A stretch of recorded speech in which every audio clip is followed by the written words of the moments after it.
lo que ha pasado es que no hemos parado de discutir de lo que aparecía en las portadas de los periódicos, y han sido muchísimas cosas. En las portadas de los periódicos estos últimos años han aparecido muchísimas cosas a las que, por cierto, les hemos dado un riesgo de desenlace apocalíptico muchísimo mayor que el que realmente tenían, que no nos ha permitido mirar lo que realmente importa a la hora de tomar decisiones de inversión, que no es otra cosa que lo que está pasando en la macro, que lo que está pasando en la micro, para los que invertimos en bolsa, lógicamente.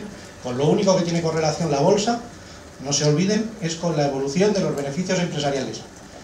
Con nada más, ni con lo que haga el señor Draghi dentro de una hora, ni con lo que pase con la Fed, ni si los chinos crecen una décima más, una décima menos, ¿no? Eso de verdad que importa bastante poco. Lo importante en el caso de la bolsa es lo que pase con los beneficios empresariales. Pero sin embargo, en los últimos 7 años, cada vez que he tenido que hacer una ponencia de este tipo, que han sido muchas, he tenido que dedicar a eso un tiempo residual. Me he pasado el 80, el 90% del tiempo hablando de cosas que de verdad no afectan a la evolución de los mercados. Si hubiera tenido que hacer esta ponencia hace un año, probablemente hubiera tenido que hablar del ébola. ¿Se acuerdan del ébola? Del ébola. Hace un año, por estas fechas, pensábamos que se iba a convertir en una pandemia mundial. ¿Se acuerdan del debate de Excalibur, el perro de la enfermera? Bueno. Pero no quiero caer en eso, y hablaremos del riesgo político al final de la ponencia, si no les importa. Y lo que sí quiero repasar, quiero coger un poquito de distancia, porque lo que ha pasado en el mundo estos últimos años han sido muchas cosas, han pasado muchas cosas. Empezando de arriba abajo, pues sí, es verdad que China este año va a crecer algo menos. Sí, no sé cuánto, no creo que ni siquiera los chinos sepan lo que están creciendo, pero para nada la economía china está descarrilando. Al final esto es mucho más fácil de lo que nos lo venden, ¿no? De lo que ponen en los periódicos, de lo que los bancos de inversión americanos nos inflan la cabeza. La macroeconomía, y esto don Manuel sabe muchísimo más que yo, siempre son temas demográficos. Y lo que está pasando hoy día en China es que 40, 50 millones de personas todos los años pasan a engrosar la clase media. Pasan a lavarse los dientes, a comer la comida enlatada, a comprarse un coche por familia. ¿Saben cuál es el mejor indicador del nivel de desarrollo de las economías? Un indicador que no es ni el informe de las Naciones Unidas, ni lo que nos pueda contar la OCDE, es el número de coches por habitante. Número de coches por habitante es un indicador fiabilísimo del nivel de desarrollo de las economías. Fiabilísimo. Hoy China está, como estaba España a principios de los años 60. Lo que ha pasado en España estos últimos casi 60 años, pues todos lo sabemos, ha sido extraordinario. China, en los últimos 100 años, ha pasado de tener un parque de automóviles de 20 millones de coches a 120 millones de coches. De 20 a 120. 20 se han incrementado este último año. 20, por cierto, es el parque de automóviles de España. 20. En China están haciendo una España todos los años. Eso es la cifra con la que se tienen que quedar en la cabeza. Y eso no lo para que la bolsa china haya caído un 50% desde los máximos de hace unos meses. También hay que recordar que había subido una burrada desde hace 2 años, ¿no? Pero eso se nos olvida. O eso en las crónicas de los periódicos no aparece. Entonces, bueno, más allá de que el cambio de modelo productivo que lógicamente se está produciendo como consecuencia del mayor nivel de desarrollo, evidentemente, pues empiezan a consumir más. Va a pasar a ser una economía más de consumo y menos de inversión. Eso no pasa de un día para otro. O sea, no dejas de construir ciudades fantasmas y pasas ahí a comprar al Carrefour. Pero eso está pasando. La venta de entradas en cine en China, la venta de entradas de cine, este año se ha incrementado un 50%. 50%. Y es lo que hay que tener en cuenta en China, es que las magnitudes son absolutamente extraordinarias. Porque si bien España en los años 60, que tenía, profesor, 30 y pocos millones de habitantes en España, hoy día en China hay 1.400 millones de habitantes, de los cuales clase media podemos decir que son 400. O sea, fíjense lo que todavía les queda. Fíjense lo que todavía les queda.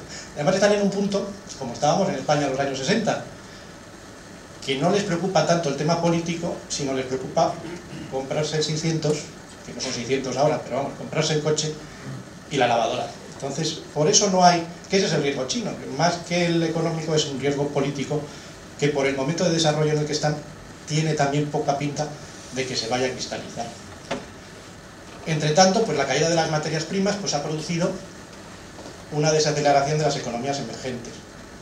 Pero quédense solo con un dato, no les quiero aburrir con cifras. La situación de la balanza de pagos de estos países, de los países latinoamericanos, de los países del sudeste asiático, no tiene nada que ver con la de los años 90.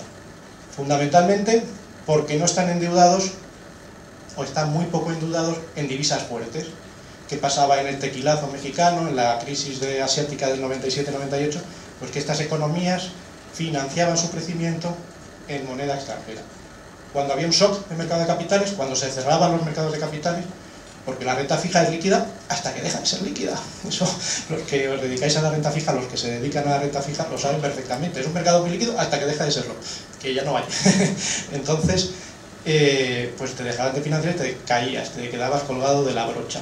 Eso, a día de hoy, a pesar de que Brasil este año se vaya a contraer un 2,5, un 3%, que México no, porque México va a caer algo, pero no tanto, o sea, no va a contraerse la economía, va a crecer menos, pero no tanto, que los países asiáticos pues crezcan algo menos, no es para nada preocupante, o sea, no vamos a vivir un shock como los que vivimos en los años 90, fundamentalmente por la situación de balanza de pagos.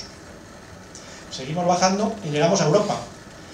Y en Europa, y aunque no haya sido portada del Financial Times, y miren que a Europa, el Financial Times, al euro y a España en concreto, le ha dedicado portadas estos últimos años. No sé si siguen la prensa anglosajona, pero la prensa anglosajona, de verdad que con el tema del euro y con España se han cebado. Pues en Europa, más allá de esas portadas, el paso que se ha dado en el proceso de construcción europeo en estos últimos años ha sido extraordinario. ¿Quién nos hubiera dicho hace año y medio o 2 años que el Banco Central Europeo iba a estar comprando deuda como está comprando deuda hoy en los mercados? ¿Quién nos lo hubiera dicho? Pues nadie. Eso es un cambio cualitativo enorme, enorme en una política monetaria que por otra parte ya es común, y eso es importantísimo y es una de las razones que están detrás de las reformas estructurales de la economía española, que luego pasaré un poquito por encima de ellas. ¿Quién nos hubiera dicho también hace un año que el supervisor bancario europeo iba a estar en Frankfurt? Pues tampoco nos lo hubiera dicho nadie. Esto ha sido una de las consecuencias de la crisis, una de las mejores consecuencias de la crisis, porque que tengamos el supervisor bancario en Frankfurt lo que rompe es con el vínculo del riesgo soberano y el riesgo de solvencia del sistema financiero, que es lo que ha estado, por cierto, detrás de los 700 puntos básicos de prima que hablaba el señor Lagares antes. ¿Por qué se puso en entredicho la solvencia de España, de Grecia, de Italia, de Irlanda? ¿Por qué se puso? Porque las dudas que había sobre el agujero de su sistema financiero, como tenía que responsabilizarse el Estado soberano, o sea, los sistemas financieros no se pueden dejar caer y quien tiene que poner el dinero siempre es el Estado soberano. Pues como no se sabía el tamaño del agujero, pues en algunos momentos se ha puesto en duda la viabilidad de los distintos soberanos. Eso hoy ya no va a pasar. La siguiente fiesta que vendrá, no se preocupen, a pesar de Basilea 3, Basilea 4, Basilea 5, veremos muchas Basileas, veremos cómo suben los distintos niveles de supervisión, los bancos de inversión y los bancos se encargarán de volver a liarla. No va a ser próximamente, pero sí en unos cuantos años volveremos a... Pues la siguiente fiesta la paga Frankfurt, porque ellos son los que están supervisando el sistema financiero. Eso no es otra cosa que mutualizar la deuda. Eso es lo más parecido al famoso eurobono que veníamos reclamando, ¿se acuerdan? Zapatero cuando decía, queremos eurobono, queremos... Pues esto es lo que ha pasado. A través de la figura del supervisor bancario único, lo que hemos conseguido es mutualizar la deuda en euros. Alemania ha accedido a compartir su riesgo con nosotros. Por eso ha hecho un proceso de due diligence tan importante como el que ha habido, todos los procesos de Asset Quality Review de los sistemas financieros europeos, porque claro, ya que lo asumimos, queremos saber qué es lo que estamos asumiendo, ¿no? Pues hoy esto ya está vigente. Y en el tema de la política fiscal, que es de lo que siempre se habla, ¿no? Que no tenemos políticas fiscales comunes, que cómo puede ser válida una unión monetaria que no tiene planteamientos económicos comunes.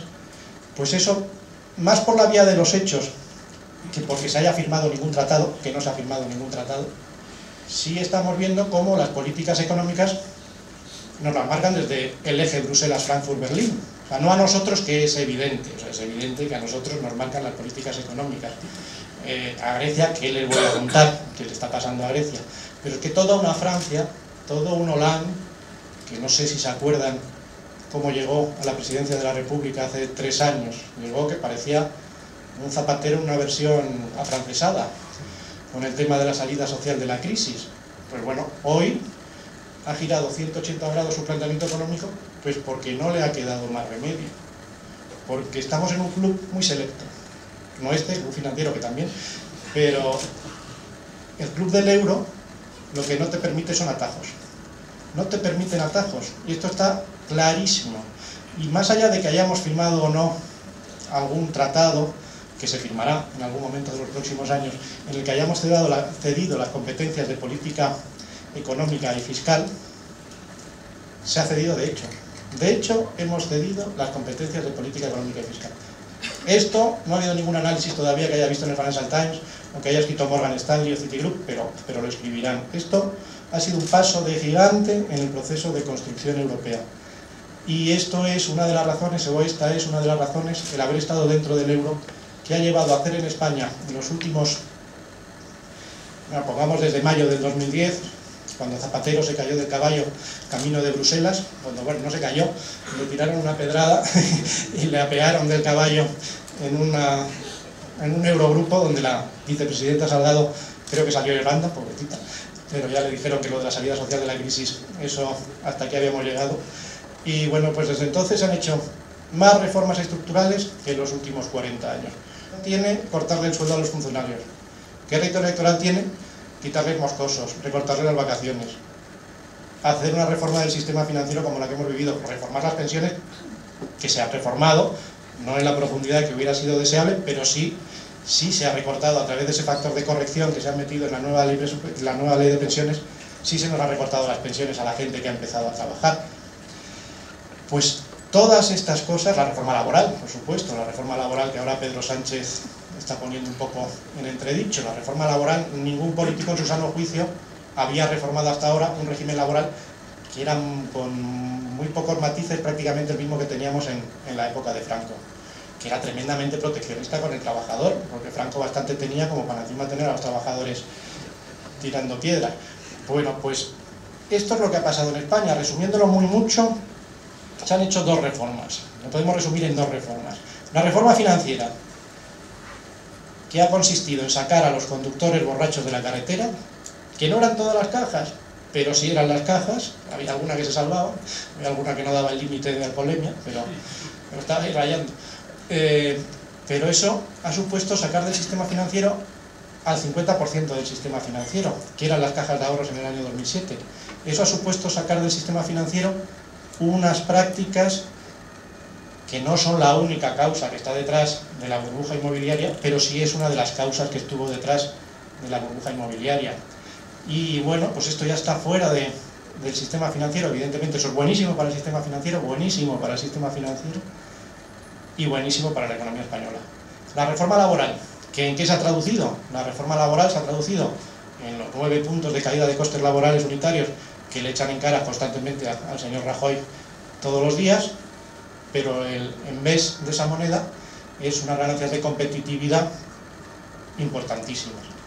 La reforma laboral de Gerhard Schröder en el año 2003 en Alemania supuso una caída de costes laborales que no llegó a 4 puntos. Entonces, se acordarán que Alemania era el enfermo de Europa. Alemania en el año 2003 era el enfermo de Europa. Lo que pasa es que pasan muchas cosas y muy rápido y nos vamos olvidando, pero en el año 2003 Alemania era el enfermo de Europa. La reforma laboral española se ha traducido en una caída de costes laborales del doble, y las ganancias de competitividad que eso supone ya lo estamos viendo en el cuadro macroeconómico.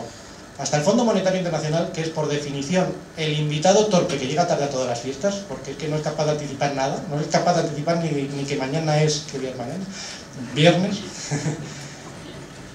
Ni siquiera incluso el Fondo Monetario Internacional ya reconoce el cambio de modelo productivo que se ha producido en la economía española. Porque es que es evidente, o sea, las exportaciones españolas en el año 2007 pesaban, incluyendo servicios, un poco más de un 20% sobre el PIB y hoy pesan un 35%. España ha sido el país que en estos años, desde el año 2007, más ha incrementado sus exportaciones, que más ha aumentado su cuota de mercado en estas exportaciones, que es el mejor indicador de evolución de la competitividad, la cuota de mercado de las exportaciones españolas.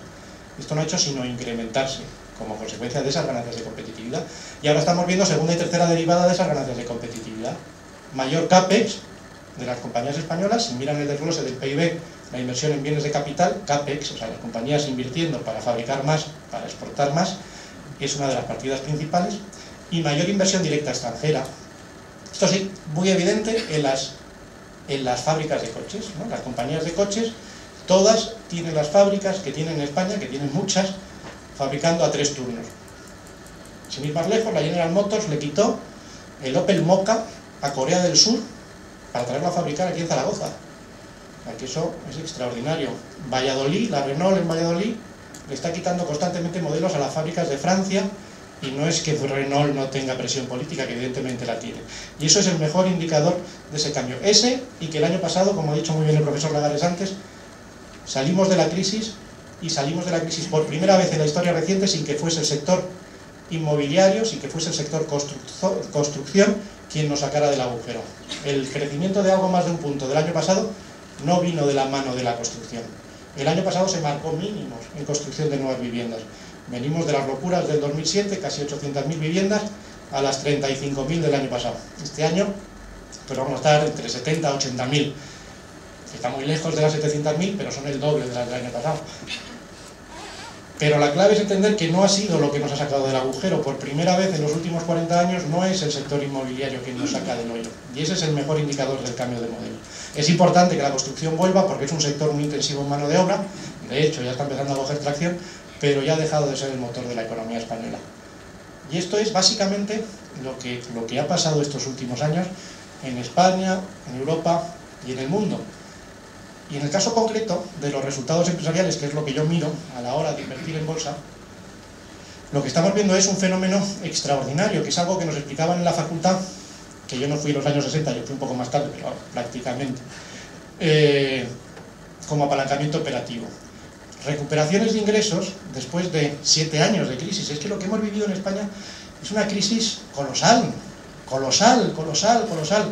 es sin precedentes. O sea, las caídas que hemos visto, la contracción, bueno, el ejemplo que he puesto el profesor Lagares de 2 años de guerra civil es apoyante. Eso es absolutamente extraordinario, pero lo que pasa ahora, que en el momento en el que los ingresos empiezan a dar la vuelta, que ya se están dando la vuelta, o sea, que evidentemente pues ya estamos en el segundo año de crecimiento, las compañías pues venden más, o sea, la macro es la suma de la micro, o sea, es la suma de venta de más coches, de venta de más noches de hotel, de venta de más publicidad, eso es la suma de la micro. Lo que pasa que, claro, después de 7 años de caída de ingresos, las compañías que siguen vivas, pues han ajustado los costes en la misma proporción, por lo menos en la misma proporción. Entonces, ahora que se empiezan a recuperar los ingresos, esto se traslada de forma exponencial a los beneficios. Esta definición, que en su momento a lo mejor me sirvió para librar algún examen, no sé de qué, de empresa supongo que sería, lo que es absolutamente extraordinario es cuando lo ves ahora. Por ejemplo, hoy ha publicado Antena 3. Antena 3 ha publicado hoy los resultados del tercer trimestre.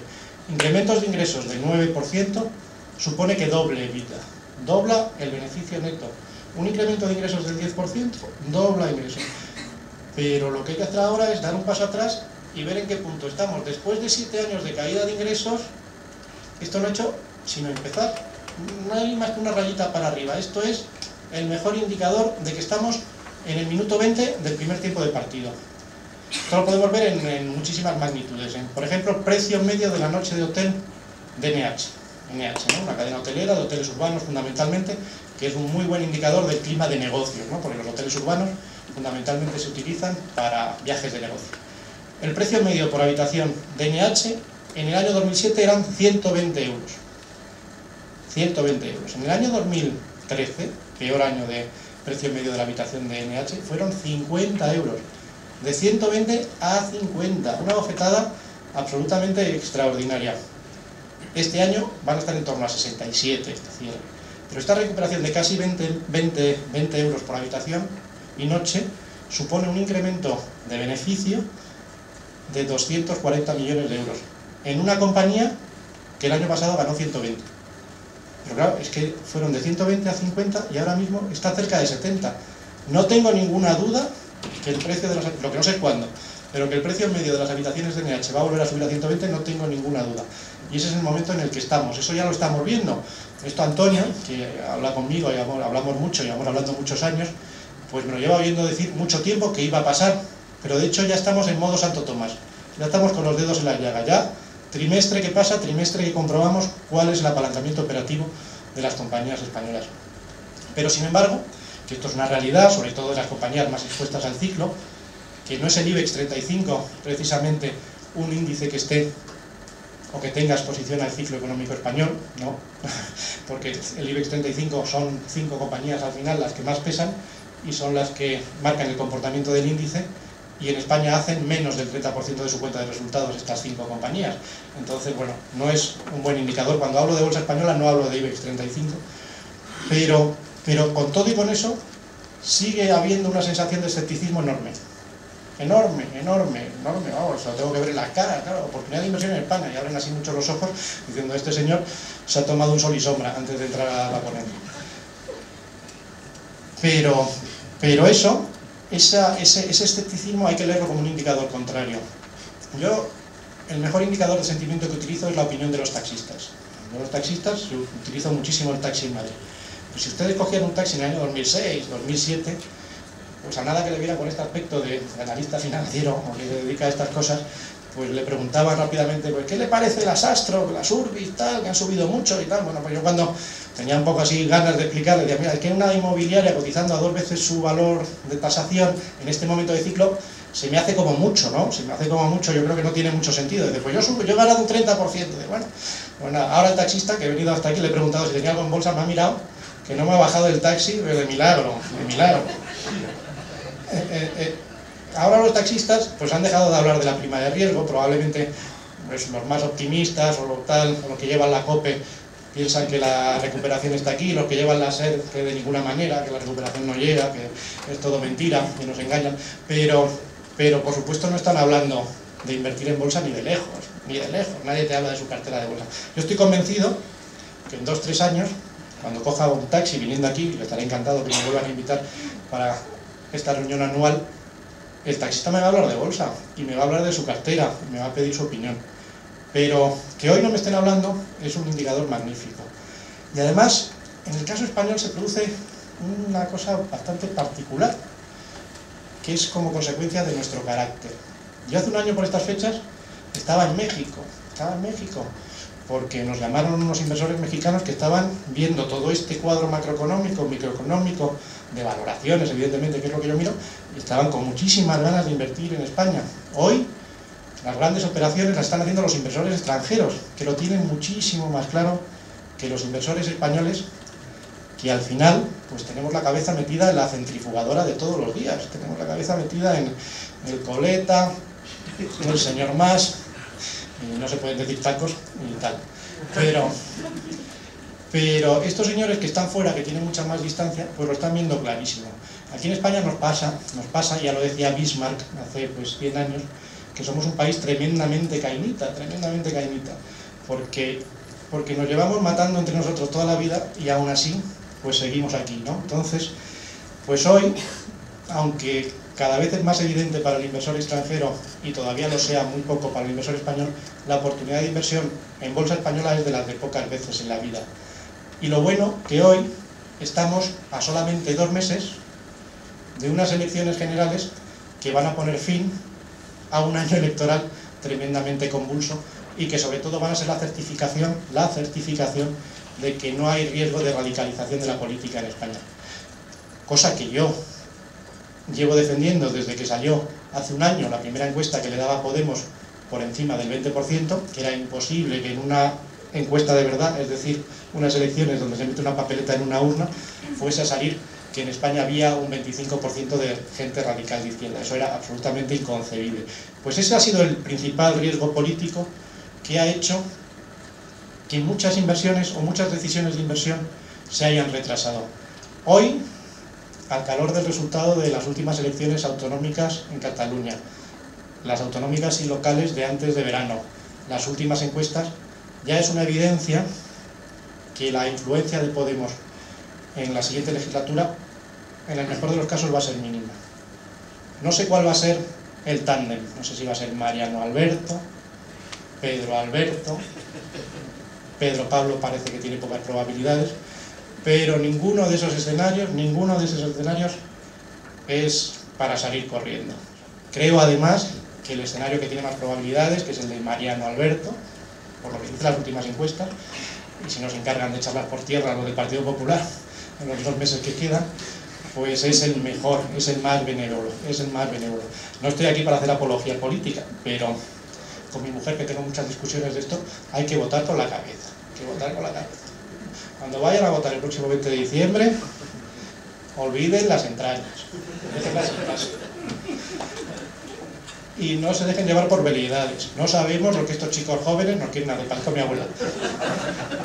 Pero bueno, para pasar al turno de preguntas, solo quiero terminar una vez más felicitando a la Mutua por esos resultados que son sencillamente extraordinarios. Señores mutualistas, no saben qué resultados tienen, absolutamente extraordinarios. Y recordándoles que la oportunidad de inversión en España, y llevo 20 años haciendo esto, en bolsa española, es de las de muy pocas veces en la vida. Precisamente porque no se lo creen. Muchas gracias.